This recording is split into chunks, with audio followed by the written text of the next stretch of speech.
Hi Leo, thanks for joining me for your April 2018 Astro Tarot forecast. I am shuffling the Lover's Path Tarot by Chris Walder, and this is what the back looks like.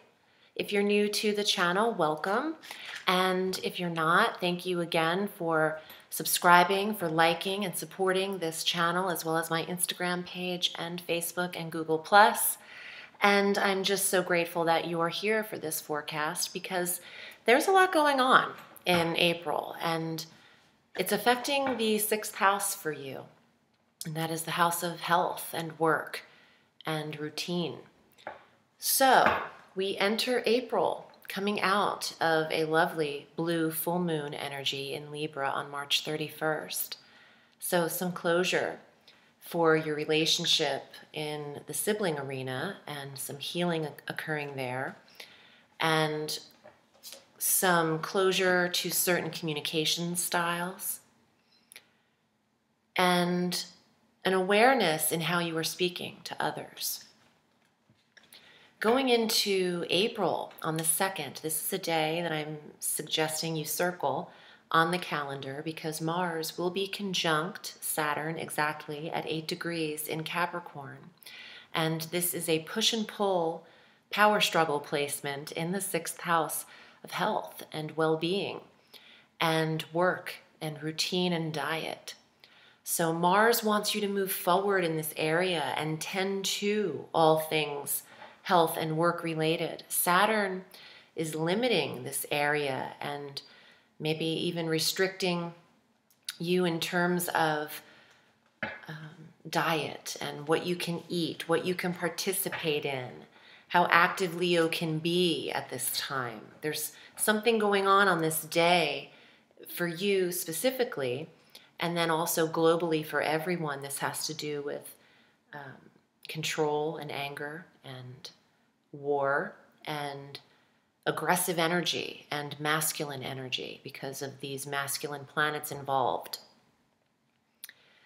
Pluto is also stationed in this area, and that is the planet of change. And there needs to be a change for Leo in this 6th house, how you're applying your workout regimens or how you're not, the lack of them. This is catalyst energy. These days, something will strongly come to light and awareness here, and it might not always be comfortable at all. And in fact, with Saturn, it doesn't usually happen very effortlessly or easily. So you need to tread lightly on this day. Don't react to anything coming at you on the 2nd. Don't react to how far you've come or how far you haven't come in terms of physical health. Just be prepared to listen that day.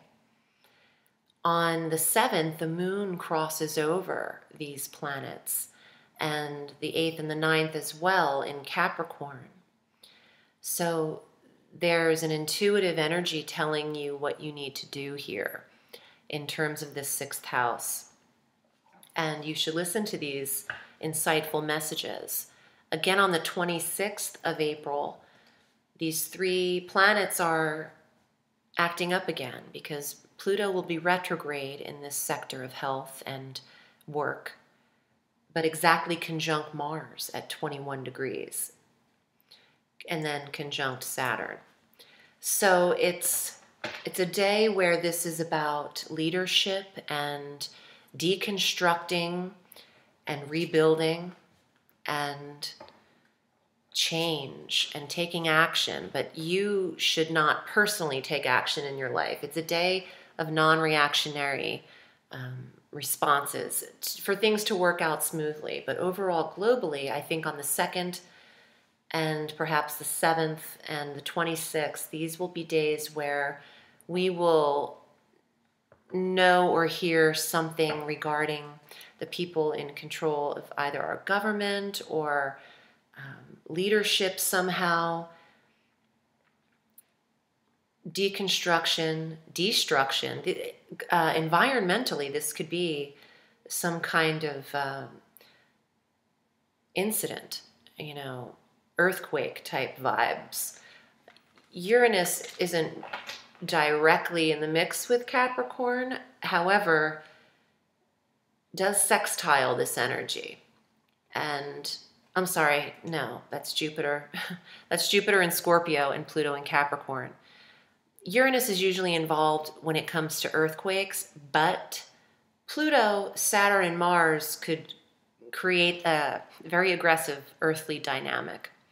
So we'll see how this applies. I'm not a doomsday predictor, but I can't ignore the astrology. It's there for a reason, and it's being interpreted. So now Jupiter sextiles Pluto on the 14th. And this is positive, harmonious energy filtered in between the 4th house of home and environment and the 6th house, again, of health and work, working from home. Leo might be excelling in tasks, environmental tasks, or tasks that need to be handled in the home environment. This is also expanding career options that make you feel more secure. A security in what you're doing for work could be applied at this time. On the 15th, Mercury goes direct. Excellent. And this is also the day of our new moon. So Mercury's direct at 4 degrees of Aries, and our new moon's at 26 degrees of Aries in the 6th house. All of this is conjunct Uranus. So this is abrupt, but in a good way. There could be surprise. I'm sorry, not in the 6th house. My apologies. The 9th house. I'm so governed by Mercury, and that's retrograde right now. Things aren't coming out of my mouth hole as effortlessly as they should be. But the new moon is in the 9th house. Mercury's direct at 4 degrees of Aries in the 9th house. Travel, moving forward. This is the time where Leo could benefit from a foreign excursion, and maybe suddenly you plan something because Uranus is involved. And there could be a replenishment of time now that Mercury is direct. You could be saying the right things to the right people and making sense. Things are being received well. You could study for higher certification in the 9th house and even take a new stance politically in your life. The 9th house of politics. Maybe you're marching for your life, and maybe you are taking action in Aries. From the half of the 15th on in the 9th house of belief systems and politics. The 17th, we have Chiron meeting up with Juno in Aries in the 9th house. And this gives you some healing. Healing from a foreign excursion or finding a peace in a foreign land could happen for Leo and Leo rising. The sun moves into Taurus, another fixed sign like you, on the 19th. So the sun illuminating the 10th house, shining in the career sector. This puts Leo in the spotlight, in the limelight, and could see promotion over that 30-day transit when the sun is in Taurus. Elevation in the career. On the 24th, Venus moves into Gemini, the planet of love and attraction, in a sign that sextiles Leo. This works for you. This is the 11th house. Gemini is your social friendship sector. Leos get along with Gemmy. They're similar in that they love a good time. They take things lighthearted too at times. They can be free and have fun. Do things for the pleasure of doing them, and do those with the right friends. And the 11th house of where you're social. Venus is here.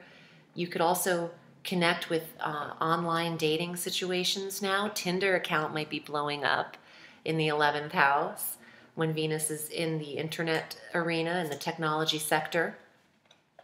So I wouldn't normally recommend online dating just from personal experience, although I'm loving my Tinder play right now. But I wouldn't recommend investing too much in what develops from them with Venus in the 11th. It is more of a lighthearted attraction. I wouldn't normally recommend online dating, but I would turn on the Match.com account right now with Venus in the 11th for just 30 days. So do a free trial. On the 29th, the full moon at 9 degrees of Scorpio, another fixed sign. It's fixed sign vibes. And we're set in our ways as a society, but we are due for some change. Change is a-coming. This full moon is conjunct Jupiter in a big way. And that's a pun because Jupiter is the biggest planetary energy that we have. And this illumination occurs in your 4th house of security, of environment, of home. It is the wind moon for my witches out there. And it is a big wind moon because of Jupiter involved. So let's get to your tarot and see what's good for April. If you'd like to book with me, I'm at audreyalison.com. I read all through the week. And feel free to check me out and select your desired reading length via PayPal, and I'll get back to you in a day or two to set that up. Also, my online tarot course is still available, and I am finishing 3 additional courses this year, 2 of them by the halfway mark of the year, so look for them as well in the links below once I put them up. But my main course, The Magic of Tarot, is available now. And my Vimeo on-demand medium messages are available for March, and April's will be up shortly. All right, Leo, here's your first card for the month. 7 of Swords, 7 of Arrows. The first thing I heard, this doesn't really apply to this card. That's why I like to switch up my decks all the time, because as a medium, I hear different messages. This said, don't die with him. And I don't think that means literally. I think it means your mind and your intentions. You had goals, but that man's laying down behind her, and he's given up. Don't give up with him. Keep those ideas in your hand. She's taking what she can carry from this and moving on. 7 of Swords is restrictive energy, and it has to do with how you're thinking, but we have restricted energy this month, especially with that Saturn conjunction. So let's see what else is here. The Lovers, Tristan and Isolde, Desire. Wow. You know, some Leos are making decisions about whether to stay in relationship or not. And obviously you have free will. You can do what you'd like. But that card, the Lovers, indicates a choice. And you have a decision to make here. Wow. And it might be keeping you up at night. The 9 of Arrows, the 9 of Swords, restlessness, and mental stimulation, and mental ruin, thinking of something so much that it's limiting you and you can't get around it mentally. Well, sit back. 4 of Coins, security, foundation, savings, budget, putting some money away. Maybe you're stressed about your finances. Maybe you are stressed about having to balance love and money. The 7 and 9 of Swords is stress, stressful, mental, aggravated energy. But you have the Wheel of Fortune as an outcome card. Luck is with you, and Jupiter can assist you. I feel like the timing has to be right for prosperity, and you have assistance in this home environment here. Prospering out of your home. Do something from the place of comfort in order to reap a reward of divine blessing. And maybe expand your business from your home. There's no need to worry about love. Try to avoid making a drastic decision this month, especially the first half. And kind of don't react this month. Allow other people to stake their claim should they choose to. And you get a little quiet on them this month and make your decision into May.